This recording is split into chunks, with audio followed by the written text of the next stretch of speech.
Oui, bonjour. Moi, je suis un vétéran, un Canadien de souche, un Québécois de souche. En 1995, je sais que c'est loin derrière moi, mais il m'était arrivé un événement que j'ai jamais pu passer à travers. C'était une erreur de faite par la police militaire. J'ai suivi tous les paliers nécessaires afin de me rendre au palier final, qui sont la section des réclamations et contentieux des affaires civiles des forces canadiennes. Mais quand vous appelez eux, là, c'est pas réellement eux autres que vous appelez à des avocats au ministère de la Justice du fédéral. Mais ça, là, c'est un autre pas de manche. Parce que ce qui arrive, eux autres, ils ont toujours raison, ils pensent toujours avoir raison, et puis, moi, là, il y a eu un temps de prescription, je le réalise et je le comprends énormément. Mais ce même temps de prescription-là, là, il ne comprend aucune norme pour les maladies, il prend en aucun cas des raisons médicales, et puis, moi, j'étais malade. Les 2 premières années où j'aurais pu faire quelque chose, j'étais malade. Puis, ma maladie à moi, c'est mentale. Et puis, une maladie mentale, ben, c'est quelque chose à vivre. Je ne conseille pas à personne non plus. Mais, je veux dire, il faut toujours vivre avec ce qu'on est, qu'est-ce qu'on n'a pas, ben, en tout cas.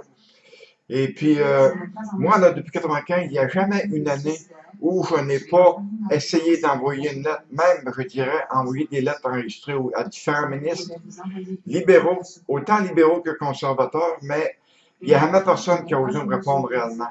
Quelques-uns ont pris l'initiative de me répondre, mais ça n'allait pas dans mon sens. Ça n'a jamais été dans mon sens réellement. Et puis, dans les forces canadiennes, eux, tout ce qu'ils cherchent à faire, c'est de se cacher le visage. Comme vous savez, j'ai été militaire pendant 23 ans, puis je sais exactement comment ce système-là fonctionne. Même aujourd'hui, je peux vous assurer que le système n'a pas encore changé, mais il devrait changer, mais c'est pas le cas.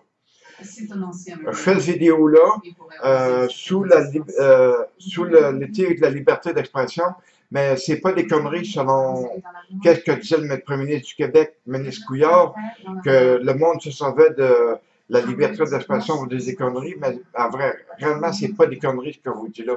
C'est la stricte vérité. Et puis, si vous ne comprenez pas, ben, je suis extrêmement désolé, mais ce que je vis présentement, là, je veux dire, il aurait fallu que vous auriez eu à le vivre, vous aussi, pour le comprendre réellement.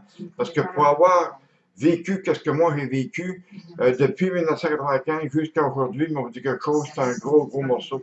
C'est un morceau qui est trop lourd pour moi. En tout cas, je vous remercie beaucoup d'avoir vu cette vidéo. Et puis, il y aura plus de vidéos à suivre, je vous l'assure. Merci beaucoup.